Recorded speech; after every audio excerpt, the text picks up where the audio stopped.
Serious people that do autopsies. What's the weirdest thing that you have found that didn't have anything to do with the person's death? I'm late to the party here.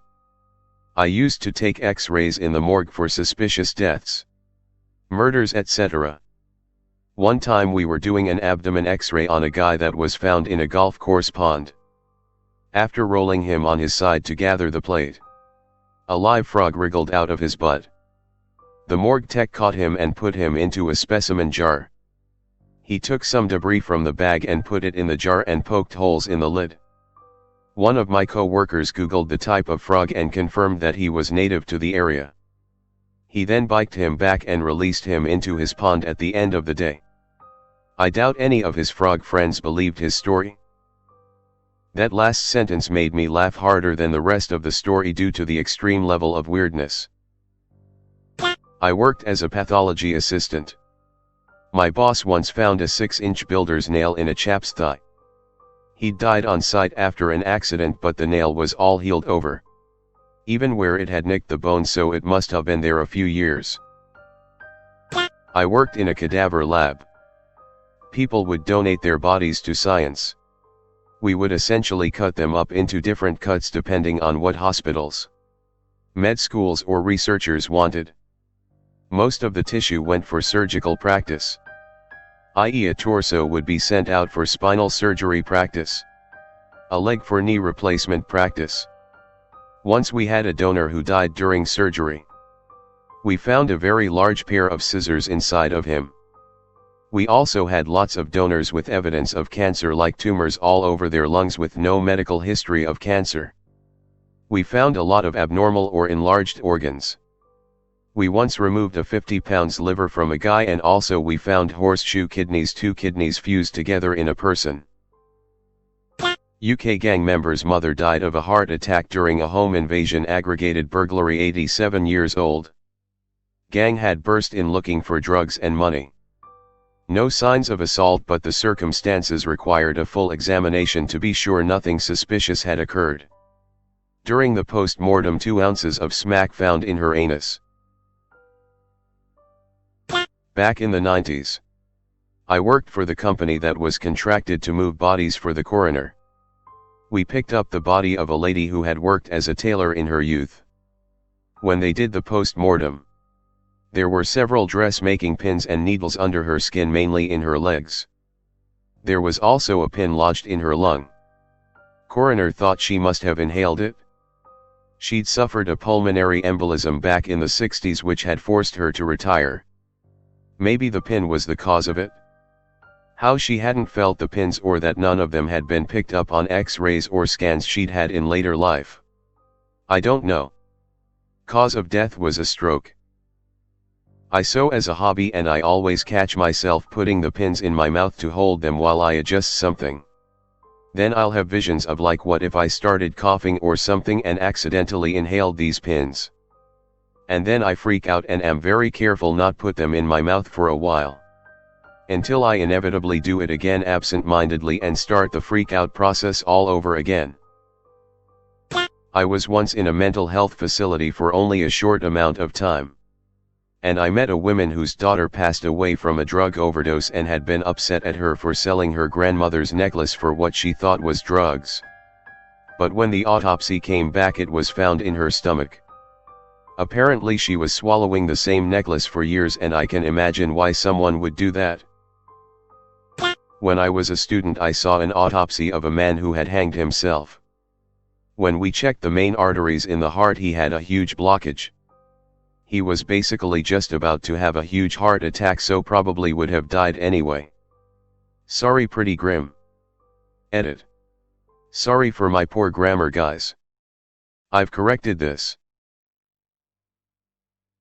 Rolls of dollar bills inside the vaginal cavity. Removed it and let her property dry, and then returned to the family with the rest of her belongings.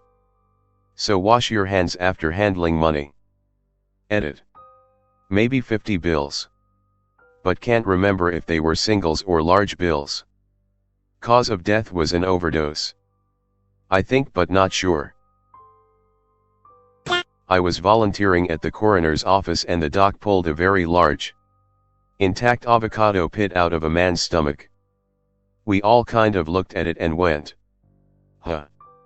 Cause of death was a heart attack. There are the normal abnormal things like extra spleens, extra ureters, surprise tumors, and swallowed foreign bodies. The record holder was 6.25 in assorted change. The one that wins is the Sharpie in the bladder, with the cap on. I was the one that got to explain what sounding was to the resident and lab assistant. Sounding with a Sharpie. Yikes, that might be enough of this thread for me. While completing the post-autopsy repair for a gentleman, I found a plastic ladle tucked under the ribs. It was probably left by some poor autopsy technician who got yelled at for losing the good ladle. I offered to send it back to the coroner, but they never returned my calls. What is the purpose of a ladle for autopsies? You use it to collect fluid collections, effusions for a measuring jug. Someone with heart failure can get fluid buildup in their pleural cavities around the lungs, for example. Sometimes several liters. Wow. I've got a lot of stories for this one. We once had a homeless dude who OD'd on opiates. This comes in a lot. During the external exam, we removed his pants and they were just full of bacon. Like, at least 40 packs of bacon. Turns out he had shoplifted a ton of it, then shot up in some run-down house and died with it all in his pants. It was pretty shocking. We also had a guy who took a bullet to the back of his head, execution style, and after the x-rays determined the bullet was not in his head anymore. We couldn't find the exit wound anywhere.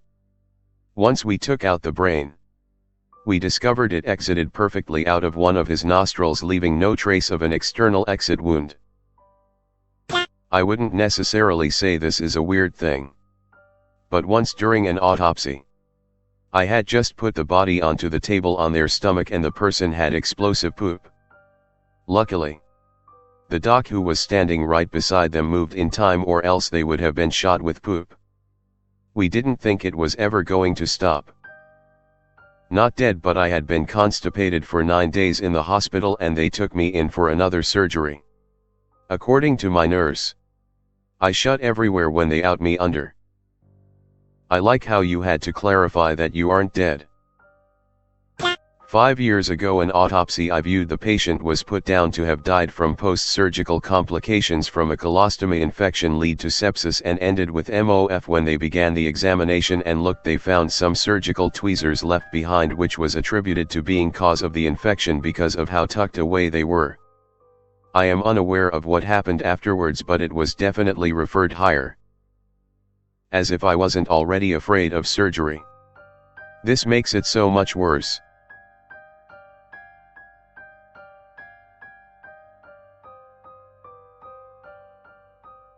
One of the cadavers we learned from in med school had his sciatic nerve somehow passing through the middle of his piriformis muscle. It wasn't fused to the side of the muscle via scarring.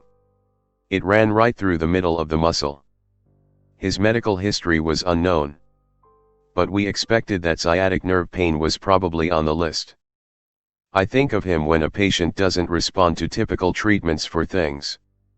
Sometimes people are built differently than everyone else and you have to think outside the box to figure out what's going on. Edit. Apparently this isn't all that uncommon a phenomenon, which we might have learned at the time.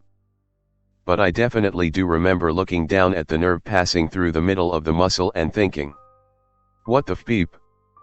That was not something I thought was possible before seeing it for myself. Shout out to everyone who has gifted their bodies to science. Sometimes wish you could peek inside someone and not just have to treat from the outside. Okay. This isn't an autopsy. But I work in a pathology lab and we get all the parts that are removed from a human during surgery. Tumors, moles, appendages, stones, kidney, bladder, gallbladder, etc.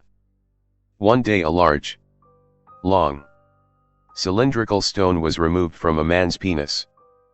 We have to break the stone down to its chemical components so we can tell what it's predominantly made from, i.e. calcium. So we put this stone in solution. And as it dissolved we realized something was in the center. It was a big pen cap. There's no way it came from above.